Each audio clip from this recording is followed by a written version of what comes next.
আসসালামু আলাইকুম। আমি নাইম, দক্ষিণ কোরিয়া থেকে। ঈদ মোবারক। আমাদের জন্য ঈদ মোবারক হলেও ঘুম হারাম হয়ে গেছে গত 15 বছর বাংলাদেশ আওয়ামী লীগের মধ্যে যারা দুর্নীতি করেছেন, লুটপাট করেছেন, সেই সকল সচিব, প্রশাসনের কর্মকর্তা, পুলিশ বা আরও বিভিন্ন সেক্টরে যে সকল বড় বড় রাঘব বোয়াল যারা পেট পুরাই ফেলছিলেন, আপনারা টাকা পয়সা ফুইলা ফাইপা এর নামে সের নামে বউ শালি দুলাবাই, হ্যাঁ, যে যার নামে পারছেন, যে অবৈধ সম্পত্তি জোড়াইছেন, কাঁচা টাকাগুলা আপনারা কিন্তু শেষ।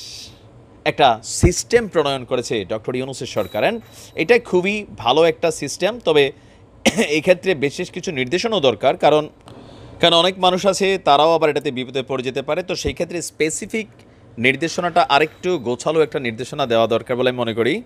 তো এখন সরকারের প্রথম যে সিদ্ধান্ত, এটা অর্থনৈতিক বিভাগের উপর দিয়ে আসছে, খুবই গুরুত্বপূর্ণ। গতকালকে থেকে বাংলাদেশ ব্যাংকের একটা প্রজ্ঞাপন আপনারা দেখছেন যে 1 লক্ষ টাকার বেশি আপনি কোনো টাকা তুলতে পারবেন না। এটার শুরুয়াতটা দেখেন। গতকালকে ব্যাংক খোলার পরেই ইসলামী ব্যাংক তাদের একটি প্রতিষ্ঠানের 548 কোটি টাকা তোলার একটা চেক প্রত্যাখ্যান করেছে। তার মানে দুর্নীতিবাজ যারা আছেন, সরকারি কর্মকর্তা, রাজনীতিবিদরা, চলমান পরিবর্তিত পরিস্থিতিতে ব্যাংক থেকে যেন কেউ অর্থ সরাইতে না পারে অথবা অর্থ পাচার করতে না পারে, এজন্য সন্দেহজনক যে কোনো লেনদেন হলেই সঙ্গে সঙ্গে ব্যবস্থা নেওয়ার ঘোষণা দেওয়া হয়েছে। পরিচিত বা স্বজনপ্রীতি করে যদি কেউ ছাড় দেয়, তাদের বিরুদ্ধে কঠিন ব্যবস্থা নেওয়া হবে বলে ঘোষণা এসেছে। আর এই বিষয়টা মনিটরিং করছে বাংলাদেশ ফিনান্সিয়াল ইন্টেলিজেন্স ইউনিট। এটা সবসময় ছিল, তবে কাজ করছে কম আর কি, এবার কাজ করতে হচ্ছে। গতকালকে দেশের সব রাষ্ট্রায়ত্ত ও বেসরকারি ব্যাংকগুলোর চিফ অ্যান্টি মানি লন্ডারিং অফিসারদের সাথে বৈঠক করেছে এই সংস্থাটি। আর এরপর এই মেসেজটা দেওয়া হয়েছে সারা বাংলাদেশের সকল ব্যাংকে।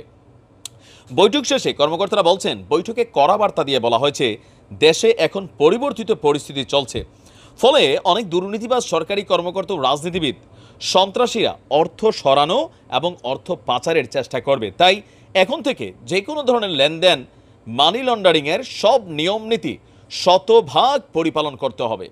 যদি কোনো ব্যক্তির কোনো লেনদেন সন্দেহজনক বলে মনে হয়, তাহলে জানাতে হবে। কোনো প্রকার পরিচিতি বা স্বজনপ্রীতি করে ছাড় দিলে সেই কর্মকর্তার বিরুদ্ধেই ব্যবস্থা নেওয়া হবে। ইভেন যদি কোনো কারোর লেনদেনটাকে সন্দেহজনক মনে হয়, সঙ্গে সঙ্গে আপনার কি বলা যে তাকে আইনের আওতায় আনার জন্য ভূমিকা পালন করতে হবে। আমরা যদি দেখি এখানে নানান ধরনের গতকালকের বৈঠক শেষে অনেক ধরনের অ্যাক্টিভিটিস সামনে আসছে, তবে এটাতে অনেকে একটু বিপদেও আছেন। যেমন ধরেন যারা ব্যবসায়ী মানুষ আছেন তাদের, বা যারা বিভিন্ন বিশেষ করে ব্যবসায়ীরাই এটার মধ্যে একটু ঝামেলায় পড়তে যাচ্ছে, যেহেতু এক একজন ব্যবসায়ীর এক একদিন 5 লাখ, 10 লাখ, 50 লাখ, 1 কোটি, 2 কোটি টাকারও কাজ লাগে। তো সেই ক্ষেত্রে রেপুটেড ব্যবসায়ী যারা, এখন এটাও আসলে একটু পেঁচাইলে ইস্যু কেন ধরেন এই যে মতিউর রহমান চোর, আবেদ আলী চোর বা বেনজিরে যে চুরি করছে, তো এরা তো ভাই নিজের নামে ওইরকম টাকা রাখে না, বউয়ের নামে, লেবের নামে, ছেবের নামে, তেবের নামে। ব্যাংক আসলে মানে কয়জনের সন্দেহ করবে, বা তাদের ডাটাগুলো তো আর ওইভাবে কানেক্টেড না, সো এটাকে ফাইন্ড আউট করাটা কিছুটা কষ্টকর। তবে এই সিদ্ধান্তটা একটু কষ্টকর আমাদের জন্য হলেও, বাট এটার রেজাল্টটা খুব খারাপ হবে না। এখন ইউনূস সাহেবের সরকার যেটা এই মুহূর্তে রানিং হচ্ছে, বা অলরেডি আজকে থেকে এটা আমরা দেখছি সরকারের কার্যক্রম, তো এই ক্ষেত্রে আরও অনেক কিছুই আমি আবারও বলছি, আমি আমার আরেকটা ভিডিওতে বলছি, দুর্নীতিবাজ লুটপাটকারী যারা আছে, যারা অবৈধ সম্পদ যোগাইছে, অনেকে দেখেন বস্তার মধ্যে টাকা পাচ্ছে না, ছাত্রছাত্রীরা স্বর্ণলঙ্কার পাচ্ছে না, আমির হোসেন আমুর বাড়িতে 5 কোটি টাকা ডলার মলার পাইছে না, অনেক আছে ক্যাশ করে রাখতো। এই টাকাগুলো বাংলাদেশ থেকে যে হুন্ডি হুন্ডি করেন না চিল্লাইয়া, এই হুন্ডির মাধ্যমে এই টাকাগুলো এরা বাংলাদেশ থেকে পাচার করে।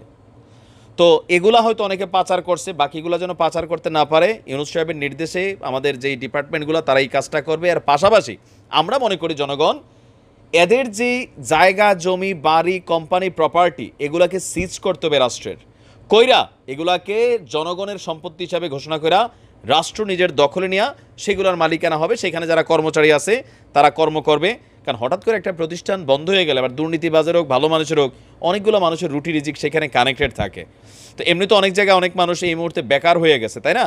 তো সেই ক্ষেত্রে আমার মনে হয় যে প্রতিষ্ঠানগুলোকে বন্ধ না করা, মালিকানা, যেমন বেনজিরের প্রতিষ্ঠানগুলো সরকার নিয়ে আনিছে, ওইরকমভাবে এদের সম্পত্তিগুলোকে নিয়ে যেতে হবে।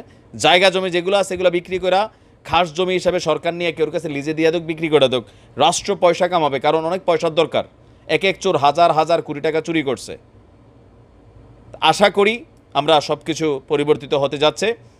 বিশেষ করে ইসলামিক ব্যাংক এস আলমে নিয়োগকৃত 2017 থেকে যারা আছে সবাই বাদ দিয়া নতুন একটা ফর্মুলা আসতে যাচ্ছে, হারানো সেই গৌরব হয়তোবা ফিরে পেতে পারে। তো ধন্যবাদ ইউনূস সাহেবকে তার এমন কঠোর সিদ্ধান্তের জন্য। ভালো থাকুন।